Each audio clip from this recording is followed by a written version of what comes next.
આજે આનંદ ચૌદસનો દિવસ સુરતમાં શ્રીજીની 80,000 જેટલી પ્રતિમાઓનું વિસર્જન થશે। એસએમસીએ માટીની મૂર્તિ માટે તમામ ઝોનમાં કૃત્રિમ ઓવારાનું નિર્માણ કર્યું હતું। રામજી કુવારા ખાતે સાંસદ મુકેશ દલાલે ગણેશ વિસર્જનનો પ્રારંભ કરાવ્યો હતો અને વિઘ્નહર્તા શ્રી ગણેશ તેમજ તાપી માતાની પૂજા કર્યા બાદ ગણેશ વિસર્જનનો પ્રારંભ કરાવ્યો હતો। આજે આનંદ ચૌદસનો દિવસ સુરતમાં શ્રીજીની 80,000 જેટલી પ્રતિમાઓનું વિસર્જન થશે। એસએમસીએ માટીની મૂર્તિ માટે તમામ ઝોનમાં કૃત્રિમ ઓવારાનું નિર્માણ કર્યું છે।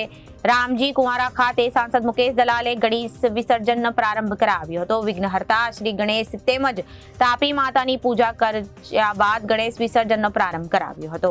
સાંજ સુધીમાં શહેરની તમામ મૂર્તિઓનું વિસર્જન થાય તેવી આશા મુકેશ દલાલે વ્યક્ત કરી હતી। રામજી ઓવારા ખાતે પ્રથમ ગણેશજીની પ્રતિમાનું વિસર્જન પૂર્વ મેયર હેમાલી બોદાવાલા અને સાંસદ મુકેશ દલાલે કર્યું હતું।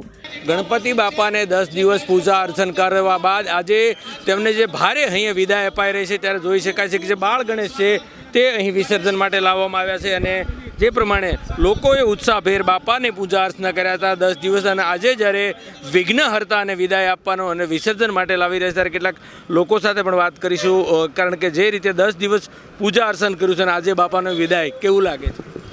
બહુ દુઃખ થાય છે પણ આવતા વર્ષે પાછા આવશે ને ઘરમાં સુખતા લાવશે, રિદ્ધિ સિદ્ધિ મૂકી જશે, આપણા ઘરને બધાને સારી બુદ્ધિ આપશે, રિદ્ધિ સિદ્ધિ બધું મૂકીને જશે। 10 દિવસ કઈ રીતે આખું પૂજા અર્ચના કર્યું હતું ફેમિલી?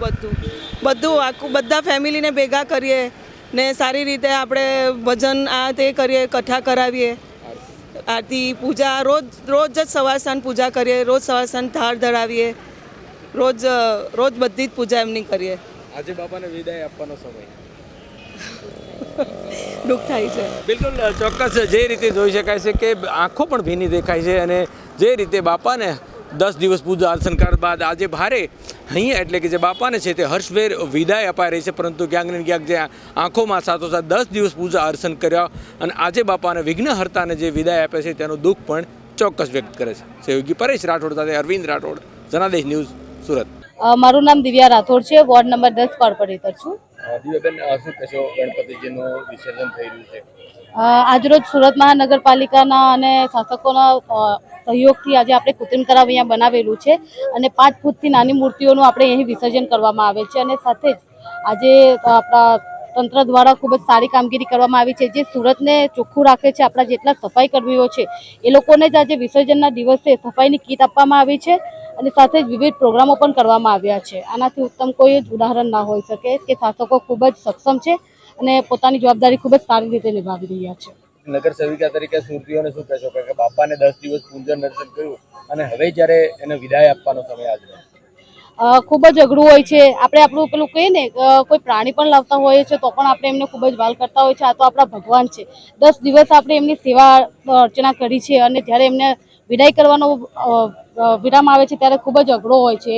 તો હું સુરતીઓને એટલું જ કહીશ કે વિસર્જન વેળાએ ખૂબ જ સાવધાનીથી કાર્ય કરે, મૂર્તિઓનું ગમે તે સ્તરે વિસર્જન ના કરે અને આપણા જે શાસકો અને તંત્ર દ્વારા જે કૃત્રિમ તળાવોનું આયોજન કરવામાં આવ્યું છે ત્યાં જ મૂર્તિનું વિસર્જન કરવામાં આવે છે કારણ કે ઘણીવાર એવું જોવા મળે છે કે ખુલ્લી નહેરો, ખુલ્લા નાળાઓમાં પણ ગણપતિજીનું વિસર્જન કરવામાં આવે છે જે ખૂબ જ અયોગ્ય છે। તો એ લોકોને એટલી જ સલાહ અને સૂચન આપીશ કે વિસર્જન આપણા કૃત્રિમ તળાવોમાં જ કરે અને જો મોટી મૂર્તિ હોય તો એના માટેની અલગ વ્યવસ્થા છે તો ત્યાં એમને લઈ જવામાં આવે।